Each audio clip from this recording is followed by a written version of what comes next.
جب یہ عقیدہ سمجھا دیا اپنے بیٹے کو حضرت لقمان نے، پھر اعمال سمجھا۔ اعمال میں سب سے پہلے نماز کی بات کی ہے۔ کیوں؟ نماز بنیادی چیز ہے۔ اگر نماز کسی بندے کی درست نہیں ہے نا، اس بندے کا باقیوں سے معاملہ بھی درست نہیں ہے۔ کیوں؟ جو اللہ کا حق کھا رہا ہے وہ عبداللہ کا حق کیوں نہیں کھائے گا؟ اللہ کا حق کھاتا ہے، آپ عباد اللہ کا حق نہیں کھائے گا؟ اللہ کا کھائے گا، اللہ کے بندے کا نہیں کھائے گا۔ تو سب سے پہلے جس کی نماز ٹھیک نہیں ہے اس کی کچھ بھی ٹھیک نہیں ہے۔ وہ جتنا اپنے آپ کو صوفی پارسا اور اچھا اور پتہ نہیں کیا سے کیا اور مسلح اور ریفارمر کہتا پھرے، اگر نماز کا نہیں ہے تو کسی کا نہیں۔ تو پہلے اعمال میں نماز کا فرمایا، یا بنی اقم الصلاۃ، میرے بیٹے نماز پڑھو، نہیں نماز قائم کرو۔ پڑھو کا معنی کبھی پڑھ لیا کبھی نہ پڑھ لیا، قائم کا معنی تجھے اس کے اوقات معلوم ہونے چاہیے اور اس پہ پڑھنے کی پابندی ہونی چاہیے۔ یہ ہے اقم الصلاۃ وامر بالمعروف، ہمیشہ اچھائی کی بات کرنا، ونہا عن المنکر، اور برائی کا ساتھی نہ بننا بلکہ برائی کے روکنے کی ترتیبیں بنانا۔ وصبر علی ما اصابک، مصیبت آئے اس کے اوپر صبر کرو، تکلیف آئے اس کے اوپر مستقیم رہنا۔ ان ذالک من عزم الامور، یہ ایک بڑے اچھے اور بنیادی کام ہے۔ سریکی تاکسو جڑا توپی ہے، مردانگی تیری یہی ہے کہ تو اس پر مرد بن کے دکھا اور اس کو سہ سکے۔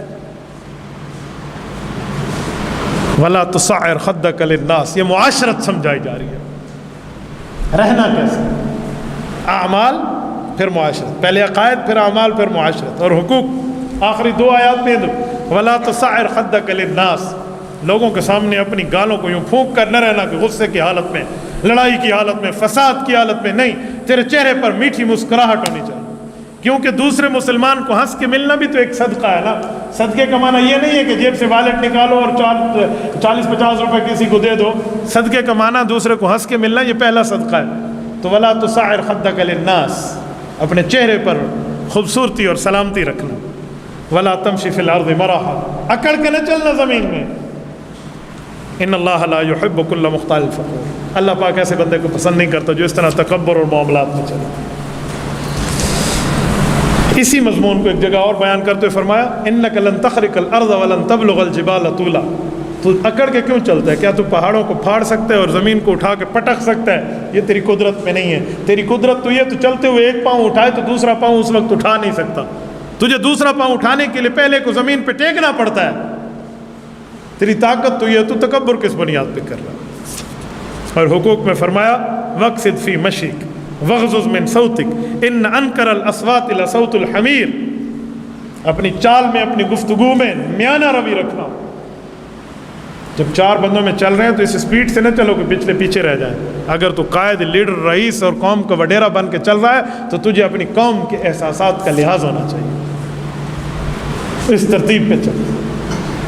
وغضض من صوتک، اپنی آواز میں اتنی چیخ نہ ہو کہ کسی کو تکلیف ہو، اور اتنا آہستہ بھی نہ ہو کہ صوفی بصفا صاحب اتنا صوفی ہے آواز، یہ کون سا صوفی پن ہے؟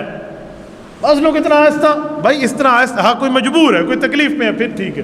ایک شخص نوجوان آدمی ہمارے سامنے بات کرتے بہت آہستہ، میں نے کہا بھائی کیا؟ ایک بندے کہنے لگے صوفی صاحب، میں نے کہا یہ صوفی صاحب ہے جو دوسرے تک اپنی آواز پہنچا بھی نہیں سکتے، کوئی بوڑھا آدمی ہے، کوئی بزرگ ہے، کوئی تکلیف میں ہے، پھر اور بات ہے۔ لیکن ایک بندہ جان بوجھ کے تصنع اور بناوٹ کرتے ہوئے آہستہ آہستہ بول رہے، یہ صوفی پن نہیں ہے، آپ دوسرے کا حق کھا رہے ہیں۔ تو اتنا بولے جو دوسرے کو سمجھ تو آئے نا۔ وغضض من صوتک ان انکر الاصوات لصوت الحمیر، برے آوازیں نہ نکالنا، برے آوازیں تو گدھوں کی آوازیں۔ حدیث پاک میں کہ مرغ کی آواز جو ہے، مرغ کی اذان یہ فرشتے کو دیکھ کر ہے، اور گدھے کا ہینگنا جو ہے یہ شیطان کو دیکھ کر، اس پر منع فرمایا۔